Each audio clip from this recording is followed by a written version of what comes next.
Saudara, dalam sidang lanjutan peninjauan kembali atau PK kasus Vina di Pengadilan Negeri Cirebon pada hari ini, Farhad Abbas, kuasa hukum Saka Tatal, mengajukan pertanyaan kepada Muzakir, seorang ahli hukum pidana dari Universitas Islam Indonesia. Pertanyaan tersebut berkisar pada kehadiran saksi yang belum pernah dihadirkan dalam sidang kasus Vina sebelumnya, namun kini dihadirkan dalam sidang PK. Permasalahan hukum yang dihadapi oleh pemohon peninjauan kembali. Kita mulai dari yang pertama, ya Pak, alasan mengajukan permohonan peninjauan kembali. Silakan, Saudara ahli.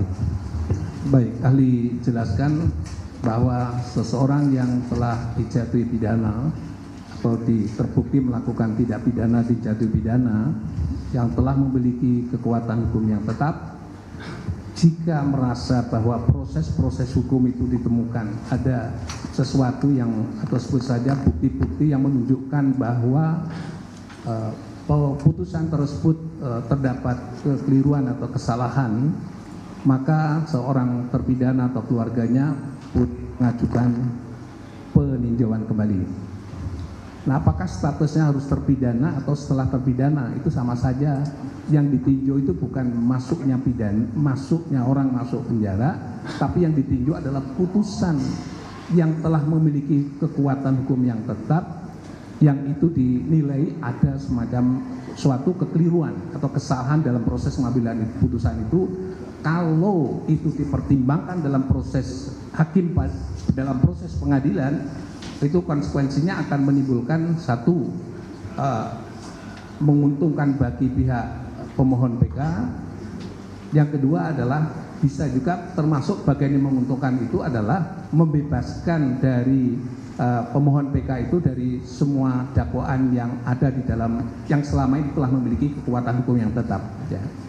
Sebaliknya, kalau itu adalah dibuktikan bahwa ternyata itu adalah nanti akan memberatkan, maka hakim tidak boleh menjatuhkan hukuman yang memberatkan disebabkan karena permohonan PK. Tapi yang dalam filsafat PK ini adalah karena terdapat kekeliruan, dan kekeliruan itu efeknya adalah kalau diluruskan itu akan berakibat ringannya hukuman atau pembebasan seorang terdakwa, maka prinsip PK adalah harus putusan yang meringankan, atau termasuk kategori yang meringankan apabila itu adalah terdapat kekeliruan dalam proses pengambilan keputusan itu yang menimbulkan akibat pembebasan terdakwa, maka itu juga termasuk bagian daripada perbuatan atau putusan yang meringankan. Nah, untuk menuntut seseorang atau meminta seseorang itu terpidana itu kemudian mengajukan PK, paling tidak ada 3 alasan utama dalam konteks ini.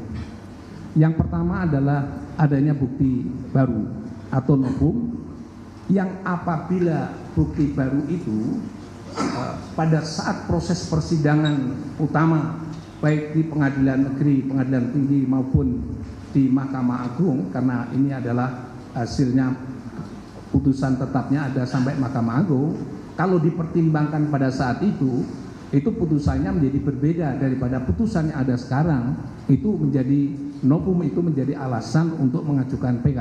Ya. Nah, novum tadi ahli sampaikan bahwa itu bisa sampai kepada yang meringankan hukuman saja atau sampai pada membebaskan. Ini tergantung pada pemeriksaan pada tingkat peninjauan kembali. Yang kedua, apabila terjadi kontradiksi antara putusan satu dengan putusan yang lain, ya, yang kalau itu diluruskan, itu putusan itu akan menguntungkan pihak pemohon PK. Dan yang terakhir adalah ada kekhilafan hakim. Dalam konteks ini, apabila kekhilafan hakim itu juga diluruskan sesuai dengan hukum acara pidana atau sesuai dengan proses pengambilan keputusan yang benar, baik dan benar, maka putusan itu juga akan berbeda dari keputusan yang ada sekarang ini, yang dimohonkan PK sekarang ini. Nah, atas dasar itulah maka seorang terpidana memiliki hak hukum itu untuk mengajukan permohonan PK. Jadi permohonan PK adalah hak, ya. Jadi tidak boleh siapapun menghalang-halangi terhadap permohonan PK itu, dan juga tidak boleh membangun asumsi bahwa ya kalau sudah terpidana ya sudah, nggak usah PK segala, itu Allah menyulitkan, maka dihukum lebih berat lagi. Itu juga tidak boleh.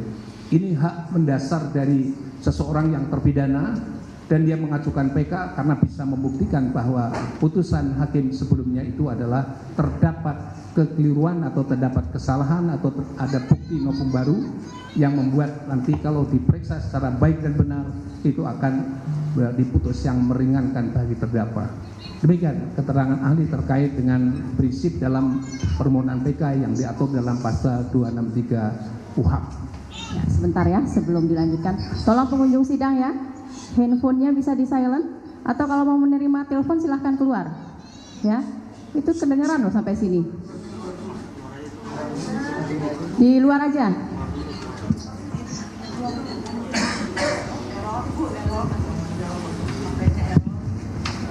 Begitu juga dengan yang ngobrol ya. Kalau ngobrol di luar aja ngobrolnya, jangan di ruang sidang ya. Memecah fokus dari konsentrasi dari ahli dan penasihat hukum yang sedang bertanya. Gitu ya. Silahkan dilanjutkan. Baik. Dari ketiga saudara ahli, dari ketiga dasar pengajuan PK yang harus memenuhi 3 syarat itu, atau bisa cukup salah satu saja? Baik, itu bisa ketiga-tiganya, bisa salah 2 di antara 3 atau bisa 1 saja. Ini semua tergantung kecukupan alat bukti yang jadikan alasan untuk mengajukan permohonan PK. Kemudian kami lanjut. Bagaimana mengenai saksi yang belum pernah dihadirkan dalam persidangan sebelumnya dan dihadirkan dalam pemeriksaan sidang PK? Ya, menurut ahli demikian.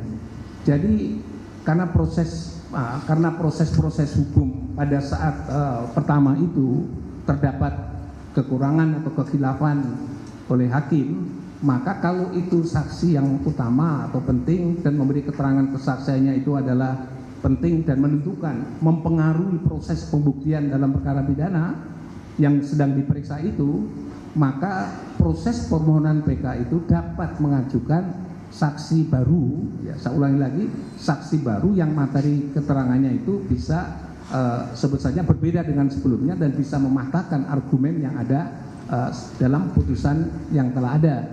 Sehingga dengan demikian saksi baru tadi bisa diajukan di majelis PK yang bersangkutan, sehingga dengan demikian agar supaya dia dipertimbangkan, karena pada saat itu mungkin orangnya tidak ditemu, mungkin juga jaksa penuntut umum tidak bisa menghadirkan pada saat itu, tetapi materi keterangannya sesungguhnya signifikan dalam konteks pembuktian proses baru itu, dalam proses PK itu, maka dia bisa diajukan dalam proses pemeriksaan PK.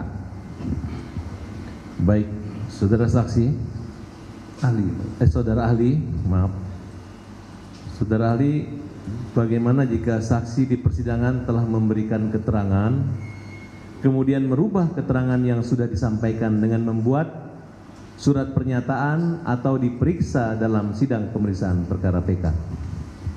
Baik, ahli jelaskan prinsipnya seorang saksi telah memberi keterangan yang biasanya adalah disumpah terkait dengan keterangan kesaksiannya, itu adalah menjadi bagian daripada atau dipertimbangkan dalam putusan pengadilan.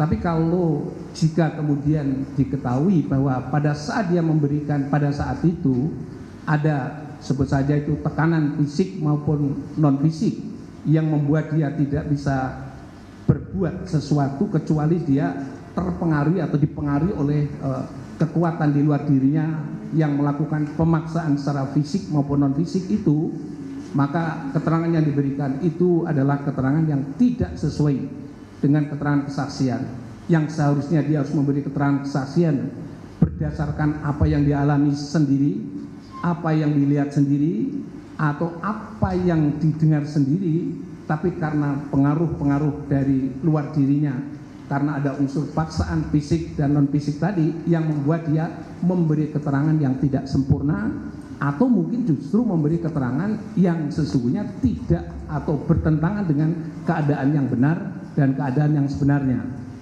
Jika kesadaran itu muncul di kemudian hari setelah adanya putusan dan dia menjadi berani untuk mencabut keterangannya, maka itu boleh dilakukan. Tadi ahli sampaikan dengan catatan dia akan memberikan keterangan-keterangan yang benar dan sesuai dengan yang sebenarnya berdasarkan apa yang dia alami, apa yang dia lihat dan apa yang dia dengar, dan itu diberikan juga tanpa ada paksaan dari pihak manapun. Menurut ahli adalah itu boleh menarik atau istilah bahasanya adalah membatalkan keterangan kesaksiannya dan dia akan memberi keterangan di sidang pengadilan. Dengan catatan pula karena keterangan itu sudah dimasukkan di dalam pertimbangan putusan pengadilan, maka membatalkannya juga harus dengan putusan pengadilan. Jadi kalau membatalkan dengan putusan pengadilan, yang paling memungkinkan dalam situasi hukum pidana itu adalah proses pengajuan PK. Sehingga dengan demikian dia boleh memberikan keterangan saksi kembali dalam persidangan PK, dengan di dalam persidangan itu dia harus berani secara tegas untuk mencabut keterangan yang pernah dilakukan sebelumnya, dan dia bisa membuktikan bahwa keterangan yang diberikan sebelumnya itu ada unsur paksaan fisik maupun psikis. Dan dengan cara itu maka disumpah kembali dan dia akan memberikan keterangan lagi, dan keterangan itu diberikan secara tanpa tekanan apapun, dan itu dapat menjadi pertimbangan oleh majelis hakim PK untuk dimasukkan dalam putusannya. Sehingga dengan demikian itu yang atau keterangan yang tidak benar tadi karena melahirkan proses peradilan yang sesat dan menyesatkan, maka bisa dibatalkan agar supaya majelis hakim PK dan kemudian permohonan PK ke Mahkamah Agung itu nanti bisa mempertimbangkan putusan dengan putusan yang lebih mendekati atau sesuai dengan kebenaran material dan menghindari proses peradilan yang sesat dan menyesatkan. Demikian keterangan ahli. Baik, saudara ahli, kalau kami kaitkan dengan PK kita saat ini, apakah pencabutan keterangan itu apabila di depan majelis PK itu satu legal atau ilegal? Yang kedua, apakah jika keterangan bohong yang dilakukan itu adalah merupakan arahan dari penyidik atau oknum polisi Rudiana, disertakan alasan pencabutan itu merupakan satu alasan yang dimungkinkan dan merupakan berdasar, sehingga tidak membuka peluang daripada orang yang mengajak berbohong itu untuk melaporkan balik daripada saksi yang jujur yang awalnya diarahkan untuk berbohong. Baik, ahli jelaskan prinsipnya begini. Siapapun yang memberi keterangan ahli di ruang sidang pengadilan yang dia keterangannya adalah sudah disumpah, maka keterangan diberikan harus benar, ya. Tapi tadi ahli sudah sampaikan, kalau keterangan yang lama, ya, proses pemberian keterangan itu ternyata adalah akibat adanya tindakan paksa secara fisik maupun non fisik yang membuat dia tidak bisa menerangkan keterangan yang apa yang benar dan yang sebenarnya, maka dia punya hak hukum untuk mencabut keterangannya itu. Jadi keterangannya lama yang sudah dicabut, selagi keterangan pencabutan di dalam sidang pengadilan itu tidak bisa dikualifikasi sebagai keterangan yang kemarin adalah keterangan yang memberikan keterangan yang bohong, atau istilah bahasanya adalah memberi keterangan di bawah sumpah yang itu adalah palsu.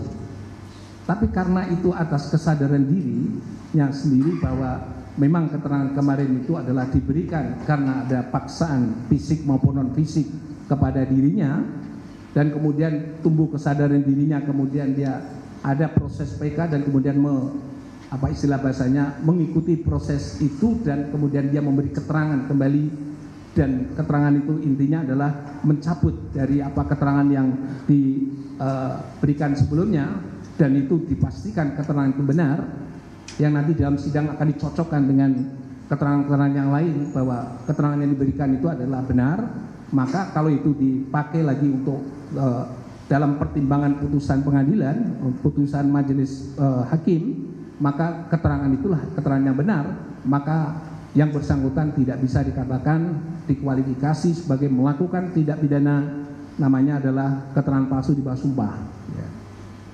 justru keterangan yang kemarin itu diluruskan supaya menemukan yang benar adalah benar, yang salah adalah salah, dan supaya juga menemukan kebenaran material. Ternyata dengan mencabut itu adalah bisa jalan pintu majelis hakim untuk menemukan kebenaran material. Maka justru persoalan yang telah diberikan sebelumnya, yang memberi keterangan di bawah sumpah atau di atas sumpah yang tidak benar itu mestinya diberi penghargaan, karena situasi dan kondisi pada saat itu mau dan tidak mau, karena ada paksaan fisik dan psikis, dia memberi keterangan yang tidak benar. Sehingga dengan demikian saksi yang mencabut dan memberi keterangan yang benar dan sebenarnya telah membantu majelis untuk menemukan kebenaran material dalam satu kasus tersebut. Sehingga menurut Ali harus diberi penghargaan terhadap orang yang berani melawan tindakan yang tidak benar tersebut. Demikian. Ya, catatan saksi-saksi ahli, saksi-saksi fakta yang pernah berbohong pada persidangan lalu, 2 diantaranya sudah memberi keterangan di pengadilan ini dan menyatakan mencabut keterangan yang lalu. Pertanyaan selanjutnya.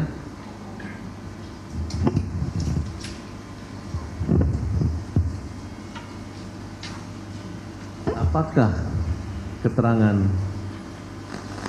saksi dalam penyidikan kasus 338-340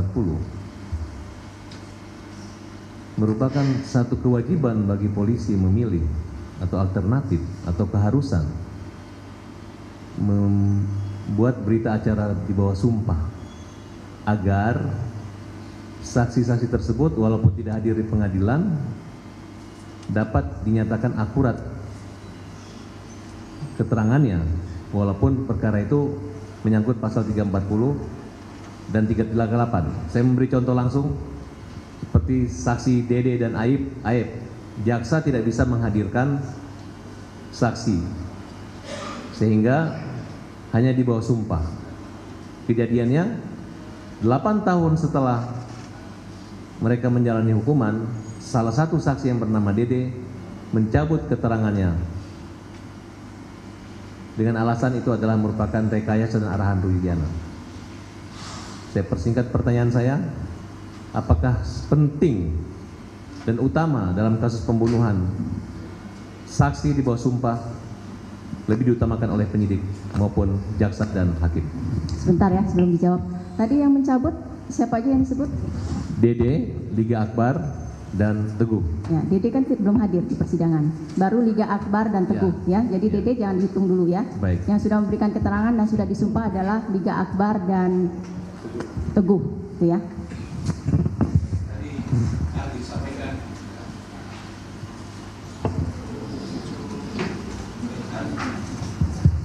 Ahli jelaskan terkait dengan masalah, maaf kita tidak menyebut nama orang itu tertentu begitu. Saya ahli hanya menyampaikan bahwa saksi itu prinsipnya terdapat kualitas saksi dan kualitas kesaksiannya.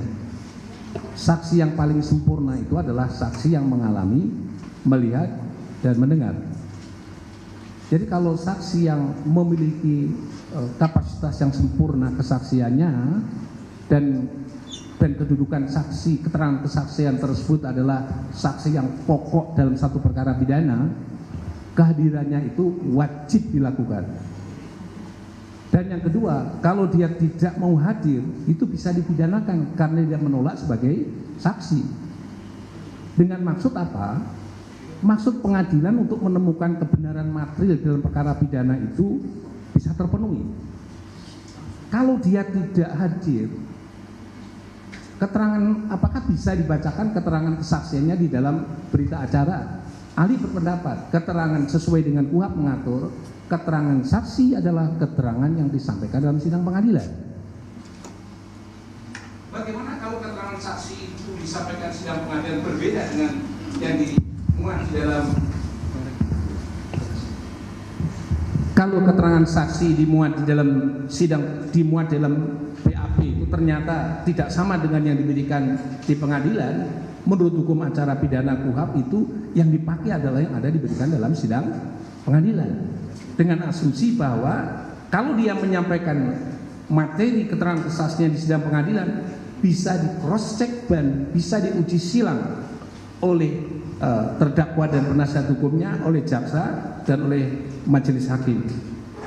Oleh sebab itu keterangan saksi yang ada dalam sidang pengadilan itu adalah sesuatu hal yang penting.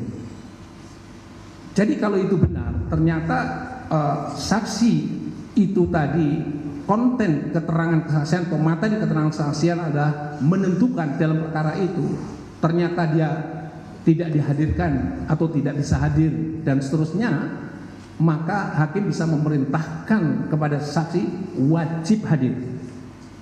Saya ulang lagi, wajib hadir. Kalau itu tidak, kalau dia tidak memberi keterangan, orang bisa masuk penjara, dihukum karenanya.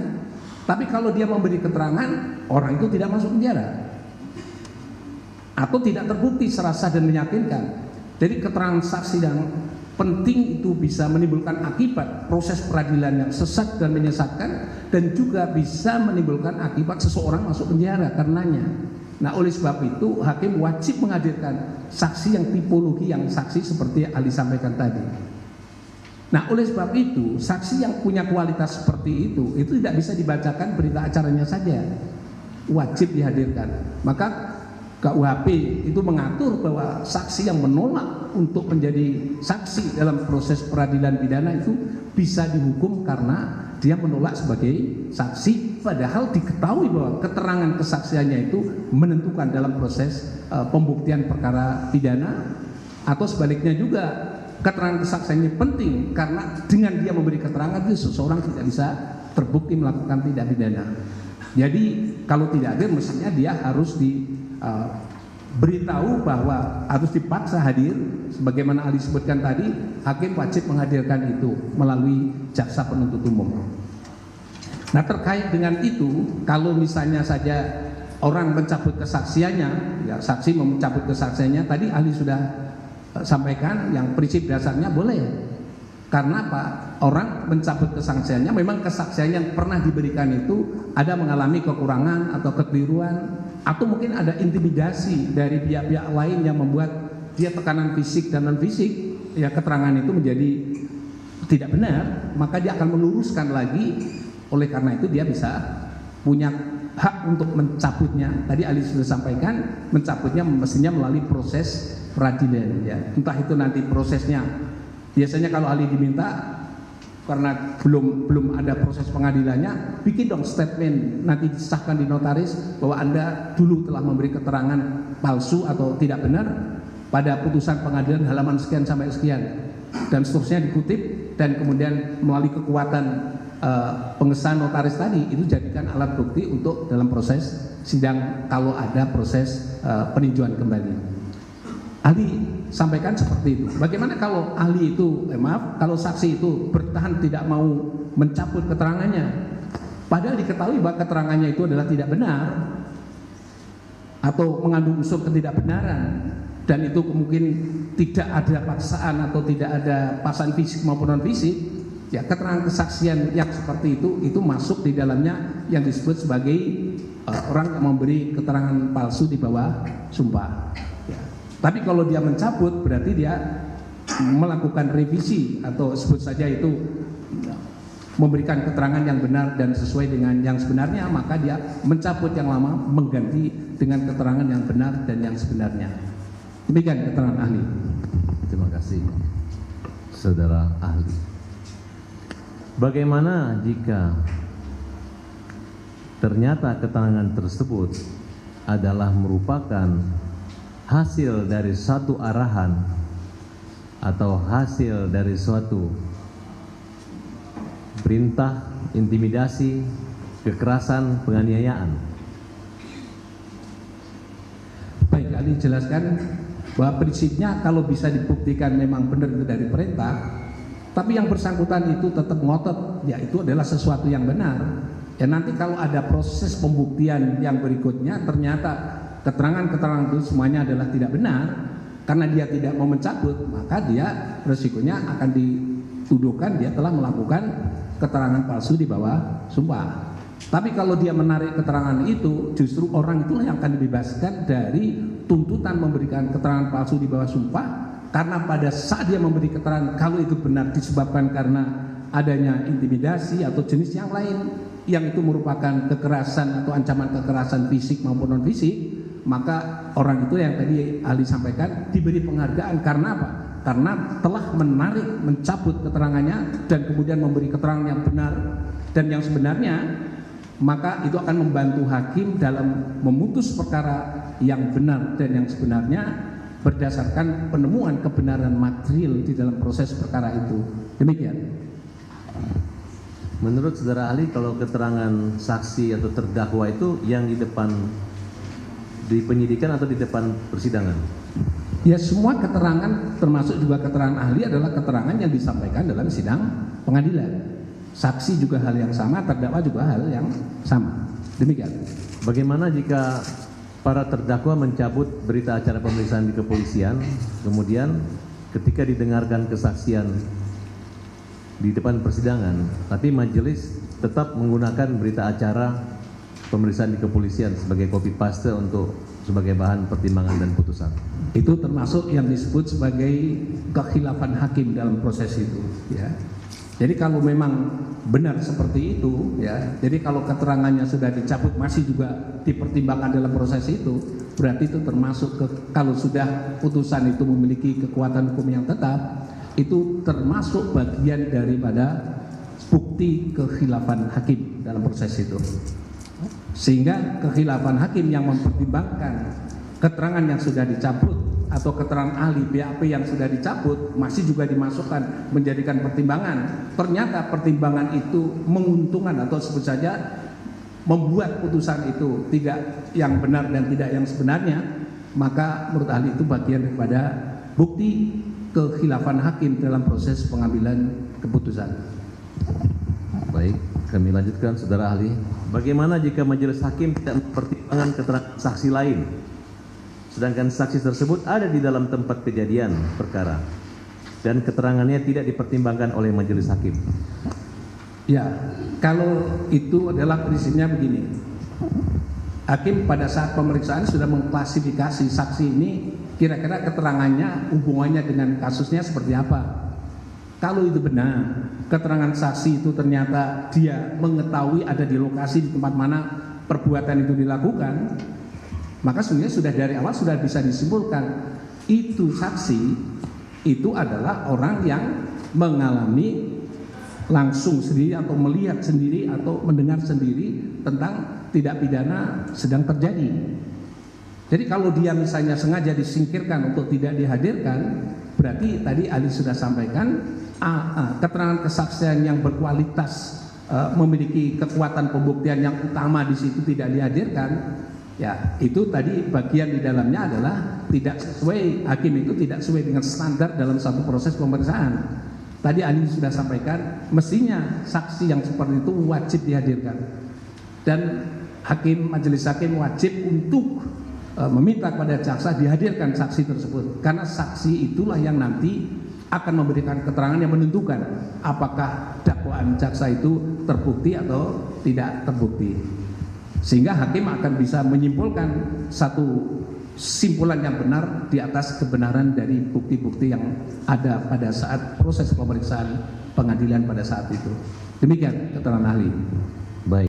Ayo dukung kami dengan cara like, share, komen, dan subscribe di seluruh akun BITV agar Anda tidak tertinggal berita terupdate lainnya. Saya Kiki Anggriani, mewakili kru yang sedang bertugas. Pamit undur diri dari hadapan Anda. Terima kasih dan sampai jumpa.